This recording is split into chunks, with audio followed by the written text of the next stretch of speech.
Kalau dirimu dihina orang tidak apa-apa, tapi kalau agamamu dihina, Habibmu dihina, kau diam, ganti bajumu dengan kain kafan. Jihad, Allahu Akbar. Nyerang lalu lari menghilang gitu. Ketika ditanya mana dalilnya, ayo ketemu, tidak ada. Saya tantang deh kalau ada, datang ke saya atau saya diundang saya datangi. Adakah memperjuangkan khilafah sebagian dalam ajaran Islam?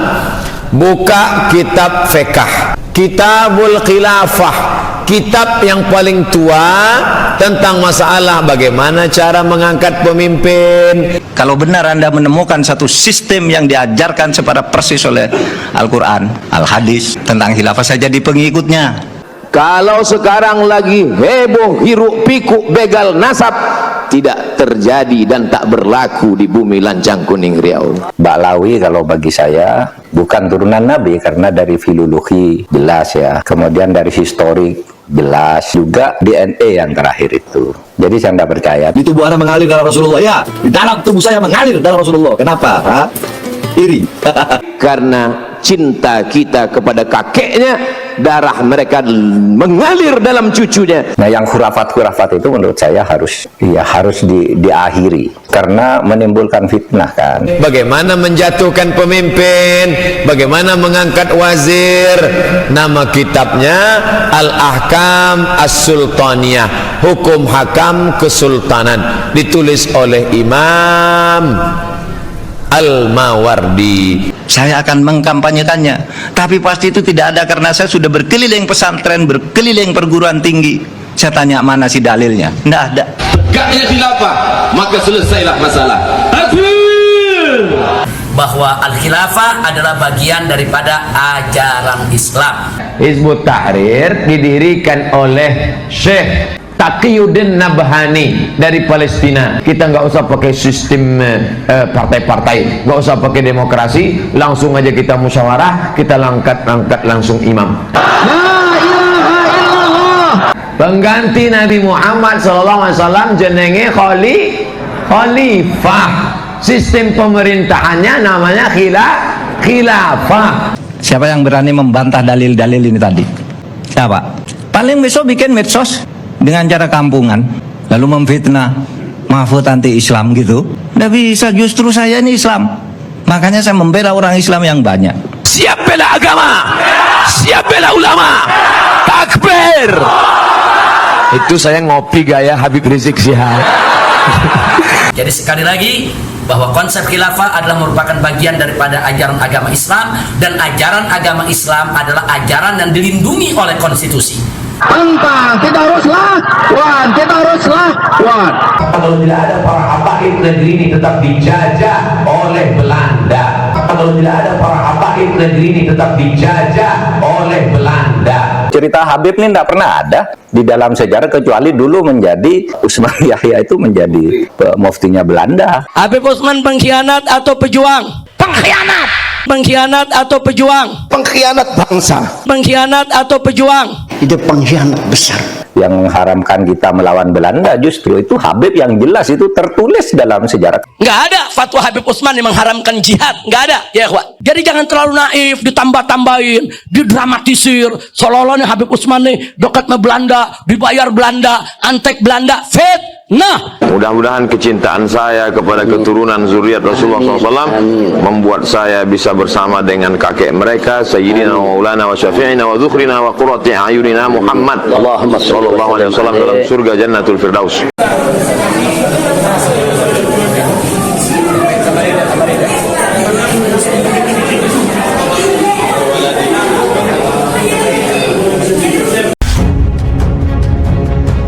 Jangan kriminalisasi ulama, jangan bubarkan ormas Islam. Ormas Islam yang dibubarkan itu yang anti Pancasila. Definisi anti Pancasila itu apa? Anti Tuhan. Pancasila itu Tuhan, ketuhanan yang Maha Esa. Maka semua yang bertuhan tak boleh dibubarkan. Karena yang dibubarkan HTI itu adalah dari sudut hukum administrasi, bukan dari sudut hukum pidana. Kalau hukum pidana ditangkapi satu-satu dia. Jangan dia dipancing, diganggu, begitu dia bangkit lalu dituduh, ini ekstrim nih, teroris nih. Jangan begitu. Jadi lihat dulu kronologis umat Islam itu kenapa dia beringas, dia tidak brutal. Jadi jangan pernah sekali-kali ada yang menyatakan bahwa khilafah itu merupakan bagian daripada konsep terorisme atau konsep radikalisme atau konsep ekstremisme. Semua itu merupakan fitnah yang sangat jahat yang harus bersama-sama kita lawan.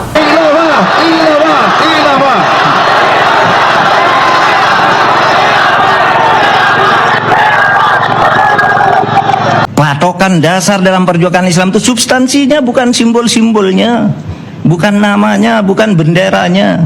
Kapan rahmatan lil alamin itu baru dapat diwujudkan? Bukan dengan kenabian, bukan dengan Al-Quran di tangan, tapi setelah tegaknya khilafatul nubuwwah. Sedikit, tetapi itu harus diperangi, karena mereka ini kalau tidak dilawan, ini akan menyebarkan virus-virus jahat kepada anak-anak sekolah. Tidak akan ada yang dapat mewujudkan rahmatan lil alamin selain daripada khilafatul nubuwwah, khilafah ala minhajin nubuwwah. Kita sama sekali tidak benci pada orang siapapun, tapi pada idenya yang menyesatkan orang. Bahwa al-khilafah adalah ajaran Islam. Persoalan khilafah itu belum diterapkan di Indonesia, itu persoalan lain. Sebagaimana kita tahu hukum potong tangan pencuri itu adalah ajaran Islam. Persoalan itu belum diterapkan di Indonesia, itu persoalan lain. Nah, Habib Rizik itu keturunan itu marganya bin Syihab. Kemudian Habib Bahar marganya bin Sumaid. Dari mana kita tahu dia Habib tidak Habib? Di Jakarta ada lembaganya, namanya Rabithah Alawiyin.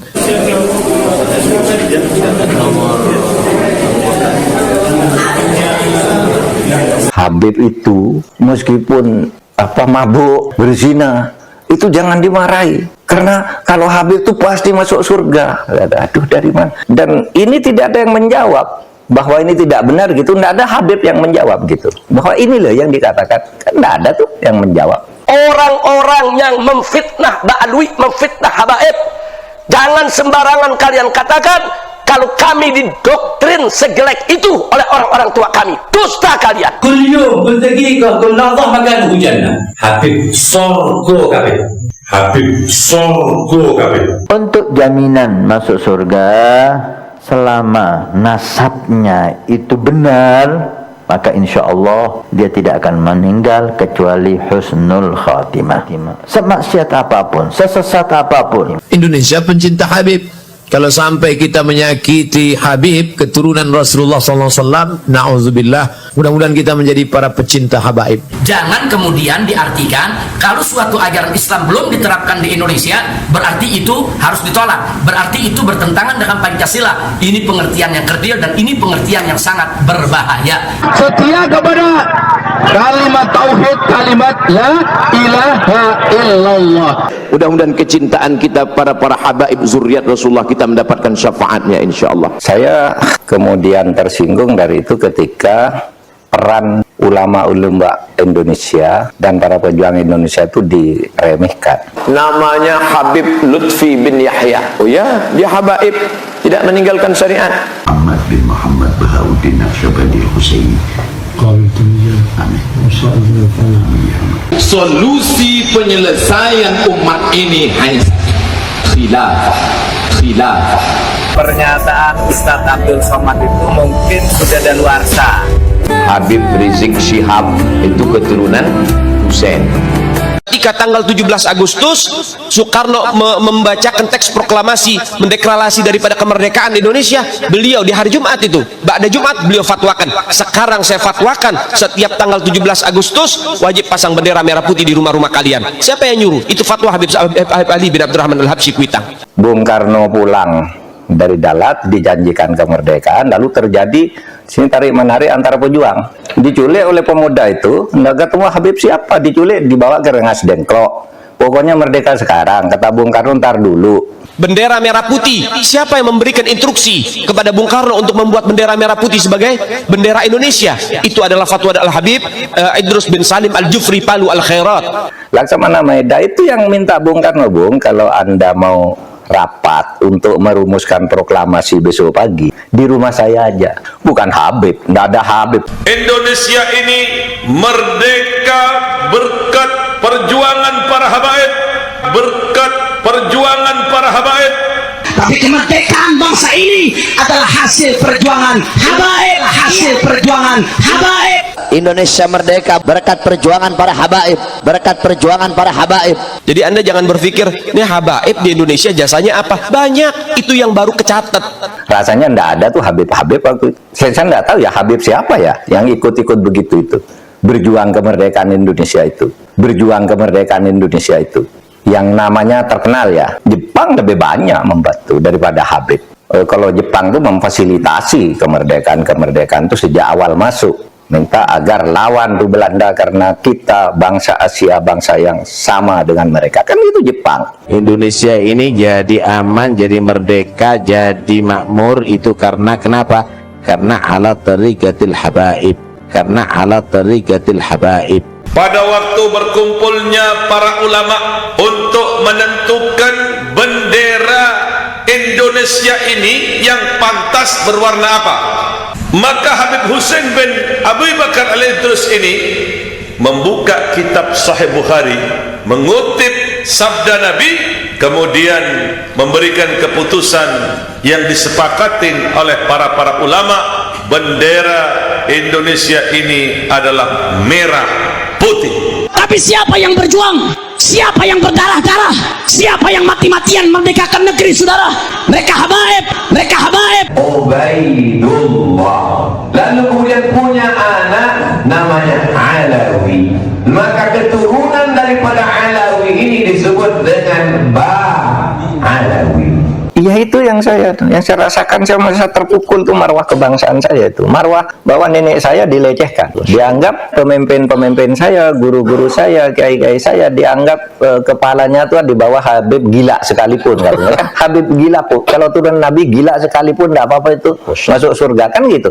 Bahwa seorang Habib yang gila itu lebih utama daripada ulama amilin. Seorang Habib yang gila itu lebih utama daripada ulama amilin. Jangan membuat kasta-kasta di dalam keberagaman, yang satu lebih mulia, yang satu berhak masuk surga, yang satu masuk neraka, itu tidak boleh. Dalam keberagaman itu sama di depan Allah, takwanya aja. Kenapa kaki Habib yang nakal?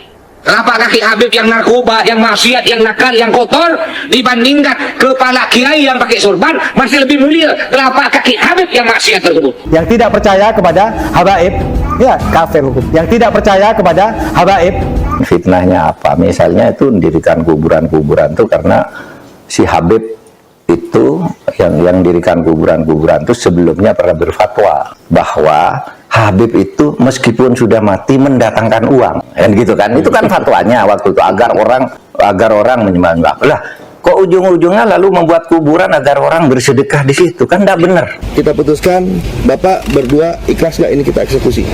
Namanya, misalnya kita tutup. Kalau yang Habib Umar, ya kalau yang Habib Umar monggo. Ridho ya. Ridho kalau saya ya. Saya Ridho. Oke. Pak. Siapapun yang mengacak-acak bumi Mataram, ini Mataram, ini Nusantara, jangan main-main sama leluhur. Bismillah ya Pak ya.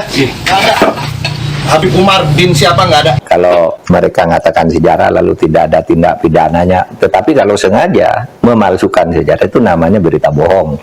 Tidak boleh. Ada pasalnya. Ada pasalnya, banyak kalau itu pasalnya. Makam Ki Gede Jabar atau Syekh Jabar, putra daripada Kanjeng Sunan Bonang.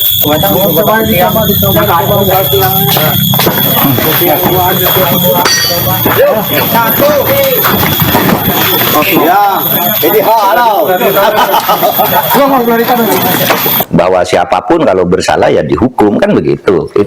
Itu dalilnya. Jadi lalu kalau Habib lalu tidak dihukum, Habib tidak dosa, itu kata siapa? Aduh, ada yang dipukul itu kaum muslimin ya. Padahal itu sahabat Nabi, ente binatang anjing, laknat dari menjual orang tua kamu oleh beratur. Tapi kalau sudah mengarah ke kriminal, melakukan diskriminasi dan orang yang didiskriminasi tidak terima, itu bisa mengadukan ke pengadilan. Bisa. Itu pelanggaran, itu tindakan melanggar hukum.